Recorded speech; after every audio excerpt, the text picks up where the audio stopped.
Right. That's right. Because he got 3 pairs of those. He went someplace, and he tell me I'm a liar. I mean, I wasn't there when you saw that, but that was a big story. Right. That you went to one of them places and you wanted those Polo Pony boots. Yep. And there was you asked the guy, I guess they were handmade or something like that, and you asked the guy how much are the boots, and the guy said $800. Now, that mind you, this was back in the early 90s.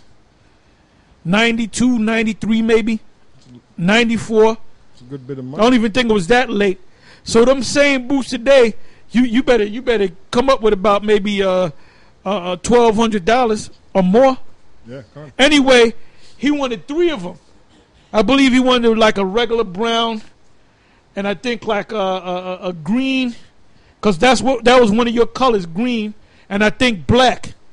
And when I saw coming to America, and this guy Eddie Murphy was standing there, and they had the servants holding up the boots. Yeah. And then they pointed to the boots and all that. That's how those guys were actually living, man. That's right. That's right. Ain't no way, man. Ain't no way. I can't even think about buying no pair of $800 boots. Yeah, all right.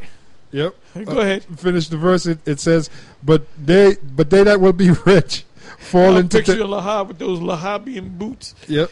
Darth Vader in the flesh. Yeah, stormtrooper boots. They were the same guys who came to the Passover one year wearing Batman masks. Remember that? Oh, yeah. This guy Yashawan. I mean, he was way out because he had went to the camp one day, and if I can find the video, I'll actually put it up. He was wearing a cowl.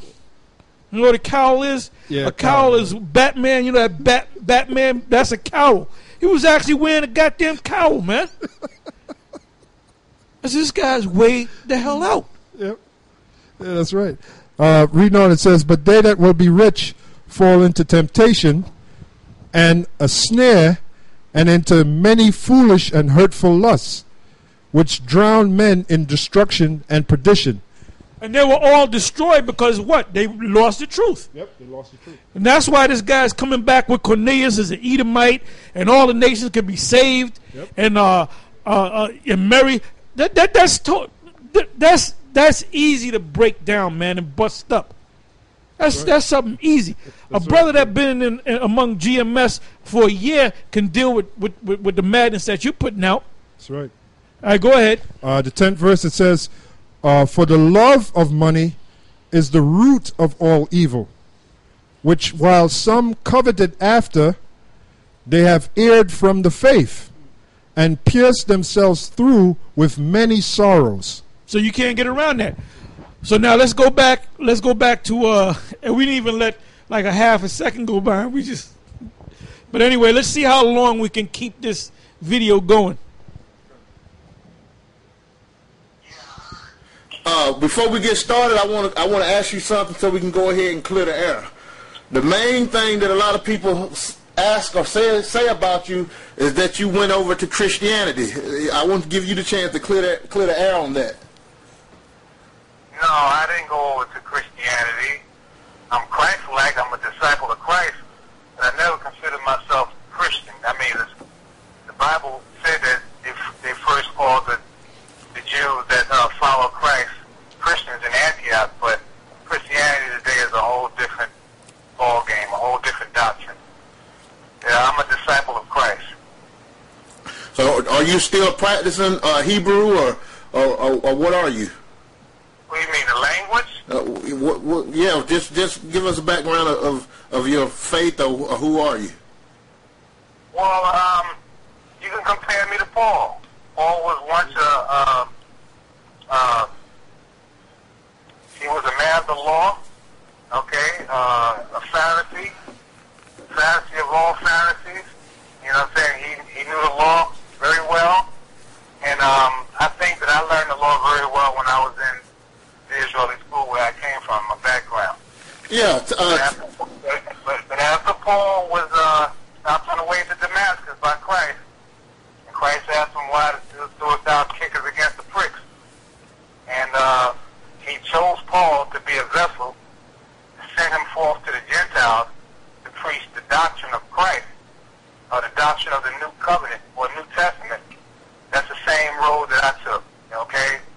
I'm no longer under the schoolmaster. The schoolmaster brought me to faith, brought me to Christ. I'm no longer under the schoolmaster. I'm under Christ. New covenant. Okay, that sounds very good, brother.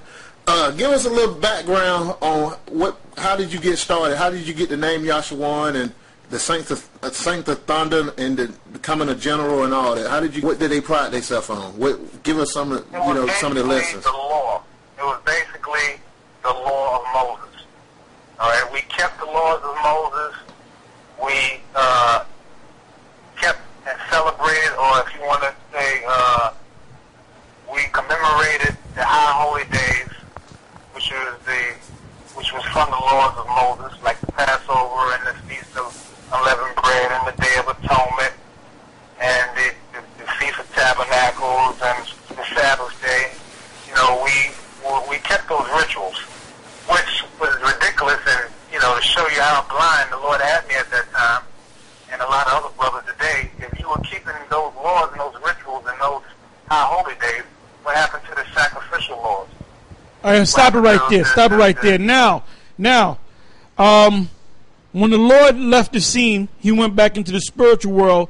He had raised up the apostles, the disciples, which became the apostles, all right? Now, you're saying that, what you're going to say later in this interview that Christ was the end of the law and the law was fulfilled pursuant to Matthew's. Right. Matter of fact, get that.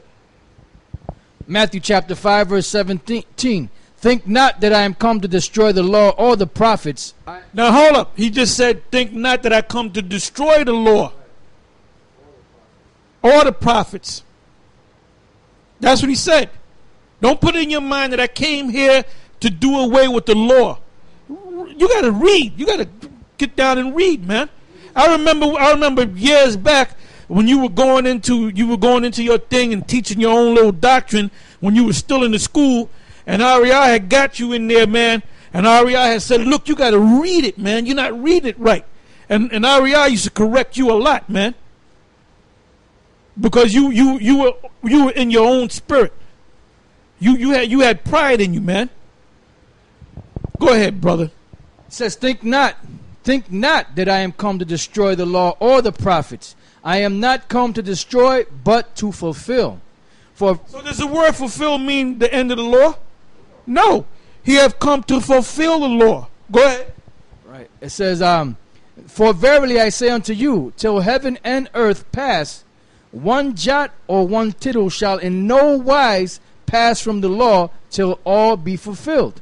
Whosoever therefore shall break one of these least commandments and shall teach men so, he shall be called the least in the kingdom of heaven. Well, he's going to be called, Yashawan going to be called, he should have read down.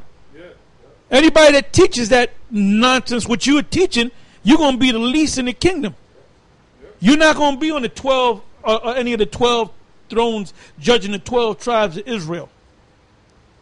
Okay? You're not one of the elect. You're going to be in the kingdom, and you're going to have your head down in the kingdom. Eventually, your head going to come back up. Go ahead. But whosoever shall do and teach them, teach them. Them is what? The law. The law. Go ahead. The same shall be called great in the kingdom of the Lord. The same. Them that, read it again from the top.